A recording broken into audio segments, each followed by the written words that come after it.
Hello, everybody. Welcome back to Critical Commentary. I'm Taylor, and today we're going to be spilling the tea from this afternoon's DC Fandome extravaganza. DC Fandome was pretty overwhelming today. I'm not going to lie to you. It was 4 hours of just a bunch of panels. Some were amazing and like really stuck out to me, and some were a little bit boring, but I took some notes. I actually took notes this time, guys.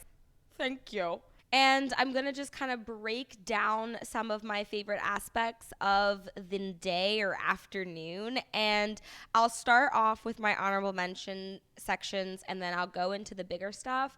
And just because I want to, be conscientious of your guys' time, I'm going to go ahead and make chapter times for those. The video shouldn't be too long, but just in case there are specific things that you wanted to get to, you are now able to do so. And I'll make sure to put them in both the screen and in the description down below. Okay, so first on my list were the video games. They are advertising for next year both the new Suicide Squad Kill the Justice League game, which looks pretty good. But what I really, really was excited for from this section was the Gotham Knights, which is a bit of, it kind of takes into the aspect of the long Halloween in that, Batman is a detective, and so it has a very detective-y vibe. But instead of it being Batman, it's the Bat family with Robin, Nightwing, Red Hood, and Batgirl.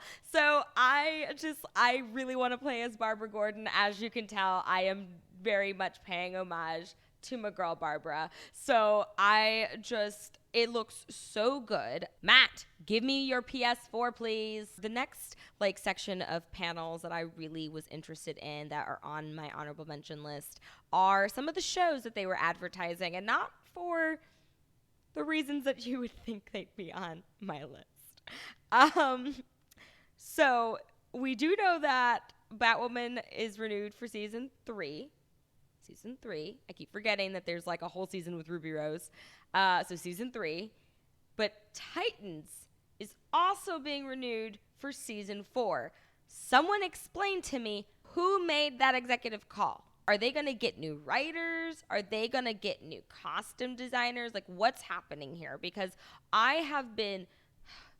it's like that little meme where they're like, where's my treat? I've been a brave little girl. I have been a brave little girl. I have sat through all of the seasons of Titan, and I want my full realization of the Titans. I want to have Beast Boy actually turn into Beast, not a tiger. And then that one episode where he's a bat this season, come on now. I understand that characterization is important, but we are getting way too close to that CW-esque-ness of DC shows that kind of make it hard to be into the DC shows. And I feel like because Warner Brothers has really taken it on and it's on HBO Max, that show could be so much better than it is right now. And I'm not disappointed. I am happy that they got renewed. And the same thing with Batwoman, but I just really think that they've got to start giving us a little bit more oomph in our shows. As much as I hate to say this, Marvel shows, they're not great. They're not great. But they're not bad. They're pretty good. They give you a good enough quality that will kind of make you say, okay, there are some story issues, but I really liked watching it. Right now, it's more so that DC just knows that we love these characters, and that's what's keeping us tied to the show. Not that the actual characters in this show are pulling us in. Does that make sense? Okay. Area number 3, movies that are going to be coming out. So they are doing a Injustice animated movie. Did it need to be that long of a panel? Probably not, but it was good, I guess. The trailer looked interesting. I'm definitely going to watch it. They're also going to do a Catwoman Hunted animated movie, which has more of an anime tinge to it. And I actually thought that was really cool artistically. So I will be tuning into that. It's supposed to be Selena like collaborating with Batwoman. So there is going to be, I guess, like maybe a girl power vibe. I don't know. I think it'd be interesting. I wonder if they go down like the LGBTQ area, but the trailer didn't really give us a whole lot to work with in regards to like exactly where things are going to go. So I think that that's just kind of up in the air, and we'll just have to wait and see for ourselves. My last honorable mention is the panel for Milestone's comics. I actually am not completely versed in this side company with DC, but I do know that they are the people that made Static Shock, which is now going to be turned into a movie produced by Michael B. Jordan. So I was really interested in watching their panel. I love seeing representation in comics, and honestly, they really had me thinking about picking up some copies of comics that they have. Namely, obviously, I probably should go with, Static Shock, but they also kept talking about Blood Syndicate, which seemed kind of interesting. So I would be really interested in checking them out. If anyone knows any like good issues to start with, please let me know in the comments. Like, I would love to start in a really good place. I know that some people are like, just start from the beginning, but, I'm also one of those people, I don't mind a more anachronistic storyline. So if you have any recommendations, please let me know in the comments. Okay, now we're going to get to the real tea, baby. Where to start? Okay, so there were 3 really big main things that I definitely wanted to talk about. And no, it's not the Flash movie. I'm sorry. I wish I could like the Flash, but like, I don't know. He's fast.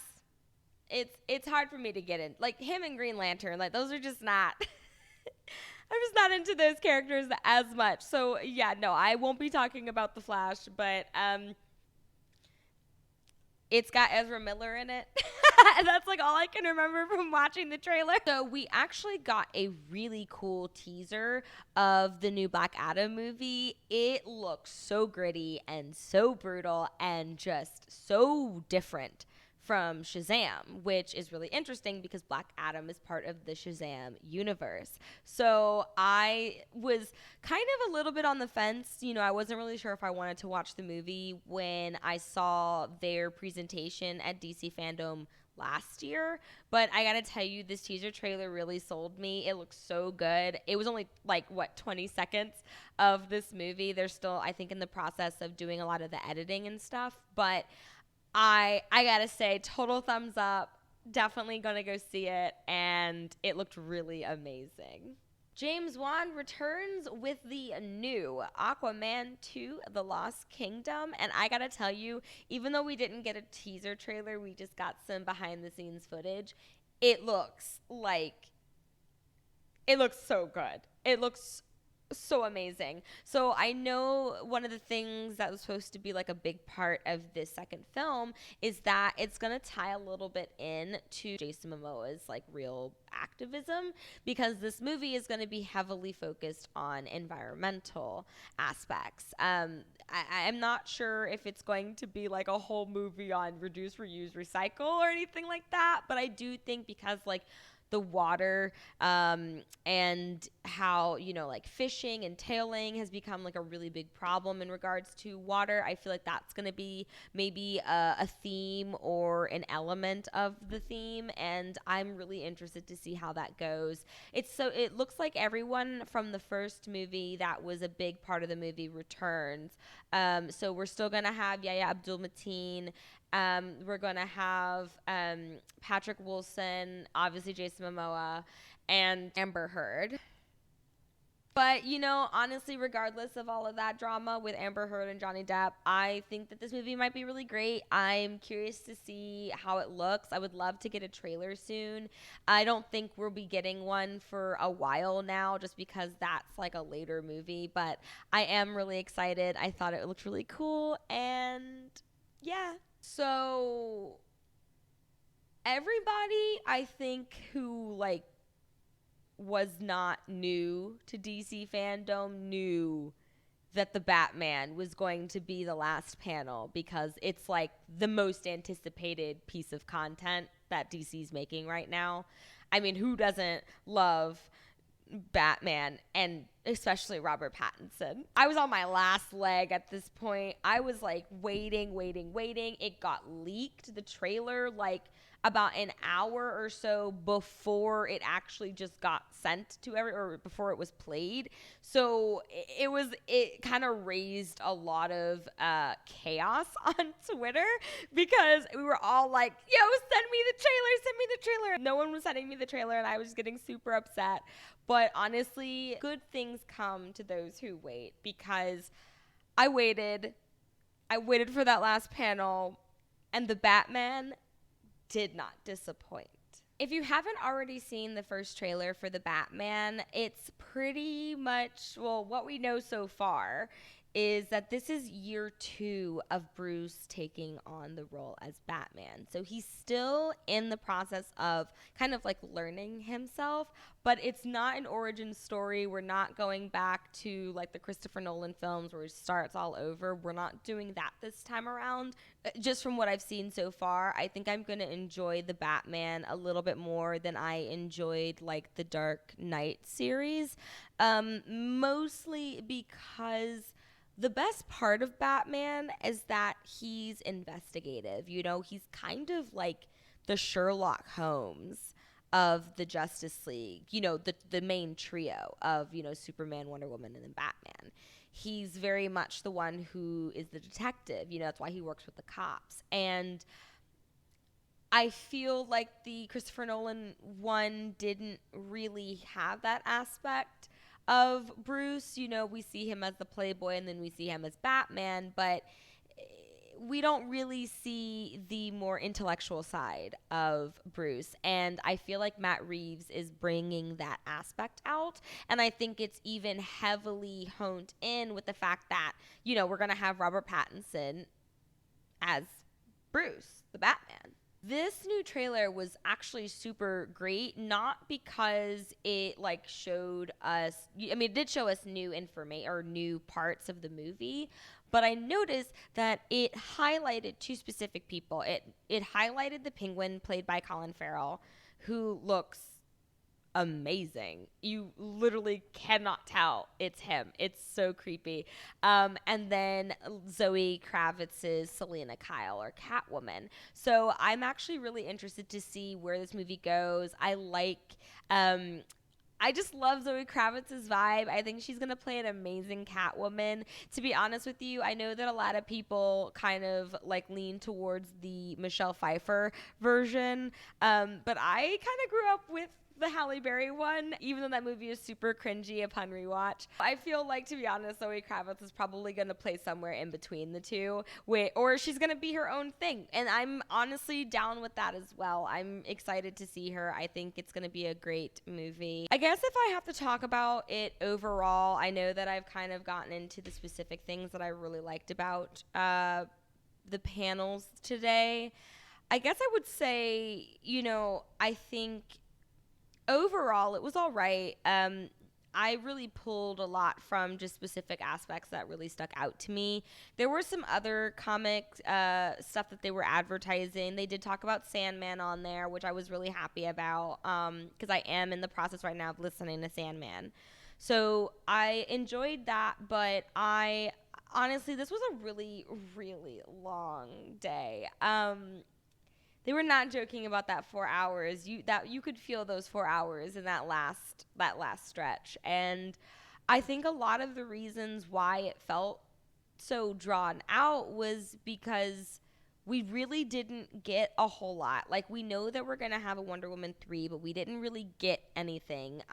It was also mostly like a Wonder Woman 80th anniversary homage more than it was anything else, which is like fine. But I think it's weird that Patty Jenkins is coming back for the third movie. I feel like after the second one, I don't know. I've been scorned. I don't want to be scorned again. I don't want to get hurt again. So I felt like some of the stuff that they were advertising, it was really hard to get excited about because I feel like there were so many problems and other like renditions or other interpretations by some of the same creative people that I just really couldn't get behind it. I know that sounds so bad, but I don't know, like I it's kind of like what I was saying about Titans. It's just like some of the, like, I love DC. I'm such a huge DC fan. I kind of love DC a little bit, just like this much, like very, very, very, very, like this much more than Marvel. But I feel like it's because some of the things that like some small portions of the stuff that DC does is great and amazing. And then it's not balanced well with some of the stuff that's like subpar. Namely, a lot of the live action shows that are coming out from the CW, where they have that CW filter on them. And I'm not saying that like we can't have like campy shows, but I just feel like, I don't know, like I just really wanted there to be a little bit more offered between, you know, the video games and like the movies. That was kind of like the best part. And a lot of that stuff was advertised to us last year. So it just felt a little bit like they recycled a lot of content and then just like recut some stuff. And then they redid all of the hosts' monologues. But we didn't really get like new things to get really worked up over. So I don't know. I'm keeping my fingers crossed. I really, really want to play one of those games. I really want to play Gotham Knights. Yo, someone get me a PS4, please, for Christmas. That's all I want. I mean, I need more than that, but like, I also really want a PS4 for Christmas so that I can play this game. It looks so amazing. It looks so good. I actually watched them do a demo play last year's DC Fandome, and it looked so amazing. Oh my God. So what did you guys feel about DC Fandome 2021? Did you watch most of it? Did you only watch some of it?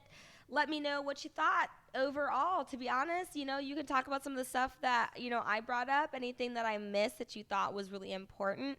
Please let me know down in the comments below. Make sure to follow me on Twitter and Instagram at CriticalCom with 2M's TV. And don't forget to like, subscribe, and hit that notification bell so you never miss a video here on Critical Commentary. Bye, guys. Oh!